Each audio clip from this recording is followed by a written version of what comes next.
Flight boss, bitch. You know, for sure. You're not listening to the Mind of an Terry's Moon. I am the Royal Archangel Uriel, and I'm here to carry out God duties and motherfucking responsibilities. And this video right here is going to let you know what to be aware of with this little transit of Gemini. Now, whatever house you got Gemini in, this is going to be the area of life that you need to be aware of, because you may develop an argument. And it may not necessarily be caused by you, but for the most part, the energy of the moon conjunct Mars is going to cause some disruption or some competition or some pent-up energy that needs to be expressed via communication in some way, shape, or form. AKA, you got to get a piece of something off your mind or put in your 2 cents.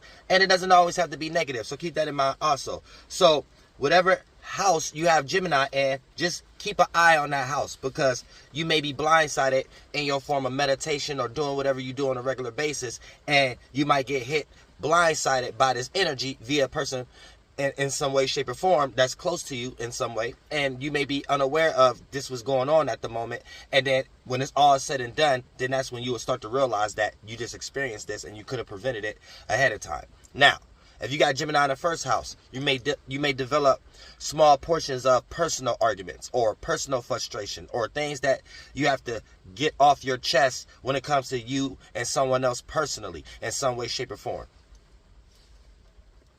and someone in your personal life. And there may be a personal discussion that may needs to be had dealing with a personal issue. Gemini in the second house, there may be an argument based on the things that you value, where you want to plant seeds at, where you build your self-esteem at. So the people who block those kind of energies of your gifts and talents, or the things that allow you to have the ability to build your self-esteem, you may have to get something off your chest, or you may have to communicate in some manner in order to separate from the individuals that you're communicating with, so you can start to talk to other people who speak life into gifts and talents and things of that nature, or, you know, self-esteem for themselves and you can do that for the same if you're in a position with them. Third house, be aware. You may have arguments in your dealing with the things that you're familiar with, information that you know, dealing with your friends. So you may develop slight arguments with your friends, and, you know, little quick, kind of like not negative, but those kind of arguments where, you know, it could develop into something worse later on down the line if y'all allow that type of tit for tat to keep accumulating. So be aware of that. There could be small, low-key, competitive, secret arguments that can start to derive, and it may be played out in little words said early during this particular time until it hit the fan. Fourth house, there may be a lot of arguments that you could develop that's possible that have to do with home, family, or privacy in some way. And these may be the type of discussions that you're having in order to lead it into that attribute in some way, shape, or form, because you may have a lack of privacy, or a lack of emotional connection, or a lack of emotional stability, or there may be something dramatic going on that individuals are not resolving, and there may be conversations that need to be had, and it may lead to be a little aggressive due to the fact of the moon conjuncting Mars. Gemini in the fifth house, you may have certain discussions or arguments that can be developed based upon who's giving attention to who, or conversations that slightly competitive just for the sake of attention, or making someone pay attention to something that they want someone else to observe. And these can become a little aggressive right now when they come out verbally. So be careful of that also, especially things pertaining to creative gifts and creative endeavors, where especially if an individual feel like they're not getting appreciated, or they're not getting seen, or the attention from the individuals that they're throwing that on, expecting them to give them attention. These are going to be the times that a person may get a little bit snarky out their mouth, and you may be this individual if you have this energy in the fifth house. So be careful of that during this particular time too. Sixth house, there may be arguments and discussions that could be developed due to something that has to do with work, health, routines, schedulings, or things that you do on a day-to-day basis. So, you know, there may be slightly energies being thrown, whether you're receiving it or giving it, based on someone not upholding a task, and the way that another individual throwing their 2 cents to tell the individual that they need to start getting more productive might be in an aggressive way in some way, shape, or form. So be careful of that also. Seventh house, there's going to be a situation where there may be arguments amongst your relationship, your networks, who you're relating to, your siblings, your marriage, your partner, partnerships, or conducting business through the lens of your networking. So there may be little minor frustrations there where there maybe have to be a little bit aggressive communication in order for things to get done at this particular time. And, for negative or positive, be careful how extreme that energy may go due to the fact of Mars and the moon in the 7th house. Transiting. 8th house.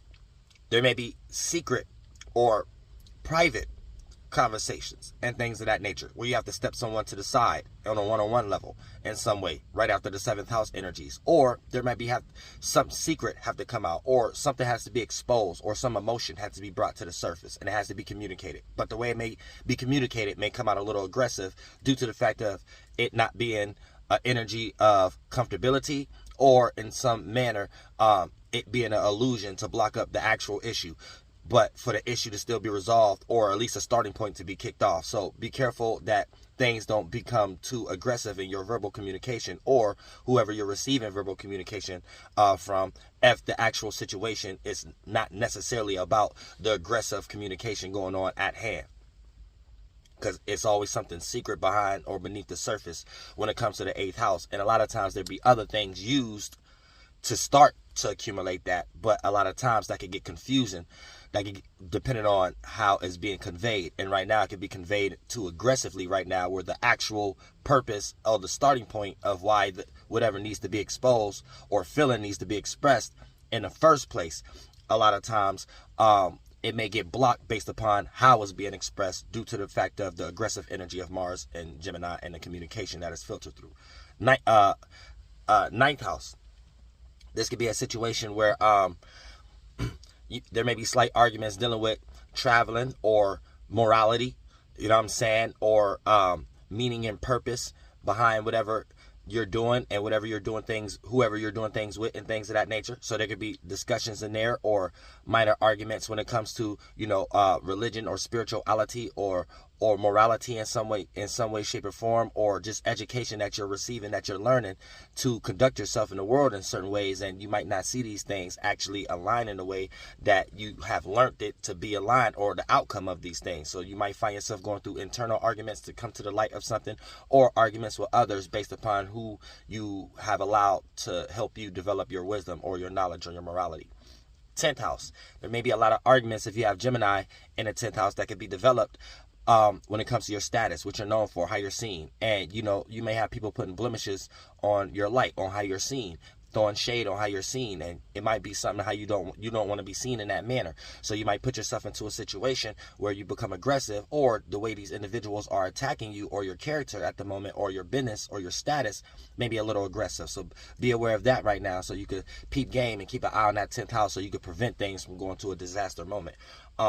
11th house. There may be a lot of arguments or a lot of things that could be developed between you and your associations and your associates, and how you conduct yourself in a public arena. And so make sure you're overlooking things, make sure you're getting the right things, reading instructions, listening very carefully, and things of that nature, so you can put yourself into a situation where you don't have to go back to a store or go back to an individual, or have to get something solved because something wasn't done right at first in some magnitude. Because that could lead to the aggressive arguments for the Gemini 11th houses.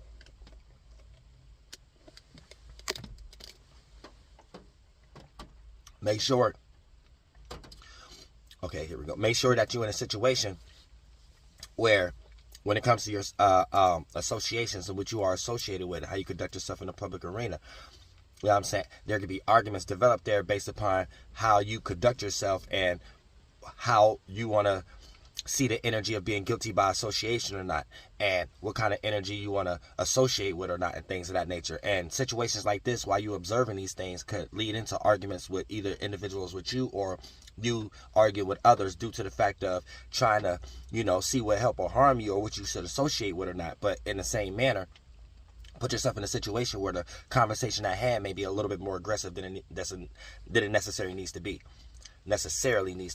And then the 12th house, if you got Gemini in the 12th house, there could be a lot of arguments developed based upon sharing of dreams, imaginations, fantasies, or a person discovering that they're in a delusion, whether told by someone else or going through this frustration with themselves. And a lot of times this could lead into a lot of arguments and blaming others for you developing a certain delusion that you figure out for yourself also. So, when you see that type of energy bubbling up, be careful of that during this particular time too.